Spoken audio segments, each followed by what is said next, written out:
Halo semuanya, Assalamualaikum warahmatullahi wabarakatuh.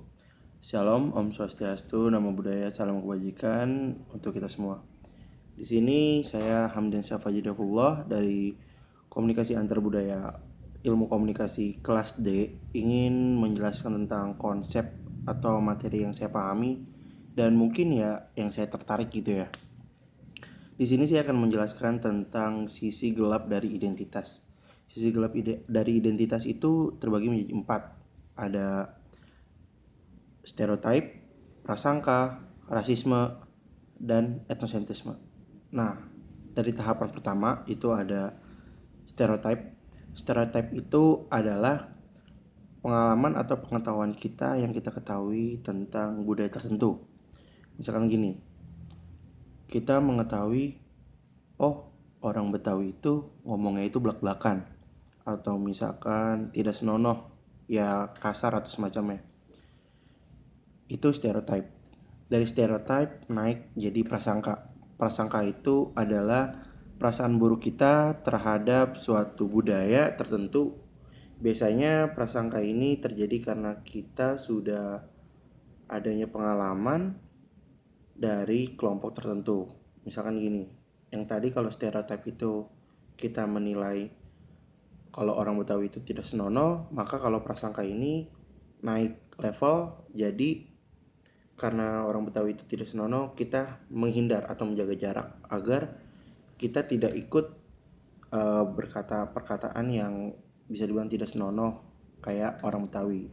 Nah, dari itu tahap kedua. Tahap ketiga itu ada yang namanya rasisme.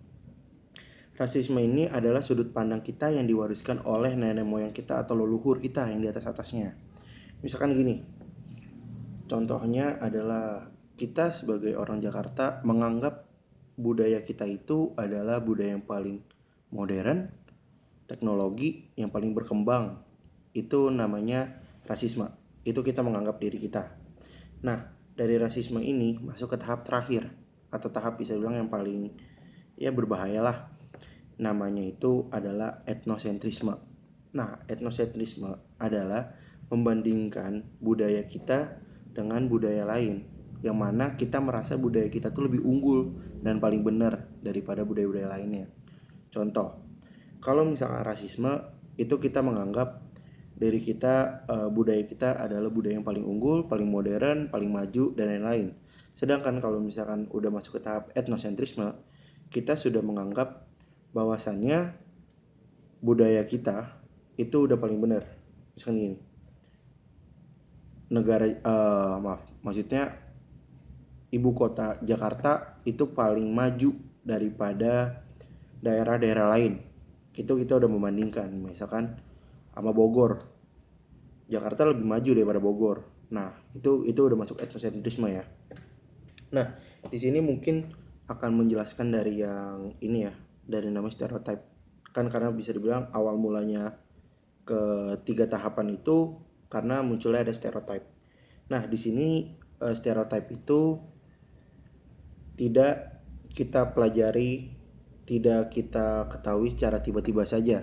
Tetapi stereotip ini bisa dibilang kita mempelajari dari seseorang. Misalnya gini, di saat kita kecil, orang tua kita itu biasanya menilai seseorang di depan kita. Misalkan, ih, tuh orang kayaknya pakaiannya gembel banget. Nah, itu udah masuk stereotip. Jadi dari situ kita udah belajar, oh ternyata kita itu berhak ya menilai seseorang kayak gitu. Terus masuk ke lingkungan kita, lingkungan sosial dan lain-lain kayak, lu jelek dah, lu kayak gini. Terus itu kan bisa masuk ke body shaming ya, dimana itu bisa masuk ke stereotip kita, oh ternyata kalau misalkan orang gendut pasti badannya hitam dan lain-lain. Terus atau enggak, kalau orang yang rajin atau nilai bagus, ini pasti caper sama dosen atau guru. Nah, itu tentang konsep yang saya suka dan saya pahami. Nah, untuk pertanyaan soal kedua, pengalaman saya tentang komunikasi antar budaya, saya mempunyai pengalaman yang bisa dibilang sangat menarik ya bagi hidup saya. Nggak tahu kalau buat kalian semua gimana. saya ini pernah mengikuti kegiatan yang namanya Raimuna Nasional pada tahun 2017. Itu kegiatan pramuka se-Indonesia. Tapi ada juga pramuka dari luar negeri yang diundang untuk mengikuti kegiatan ini. Misalkan ada Malaysia, Singapura, dan yang lain. Nah, di sini di saat saya itu menjadi panitia ya. Pas saya saat panitia, saya lagi ngobrol-ngobrol bersama peserta. Kayak misalkan saya membaur lah. Tetapi saya lupa mengontrol diri saya dan mengatakan seperti ini. Lagi ngobrol, tiba-tiba saya mengatakan, ih gila banget kan. Nah, bisa dibilang orang dari luar Jakarta atau luar daerah menganggap itu sebagai perkataan yang buruk atau bisa dibilang menghina. Sampai orang daerah itu, saya lupa daerah mana, dia langsung bilang, hei kakak, kamu jangan macam-macam ya, kamu mau saya tombak, digituin dong. Saya kan bisa bilang kaget atau ya syok lah, masa apa salah saya.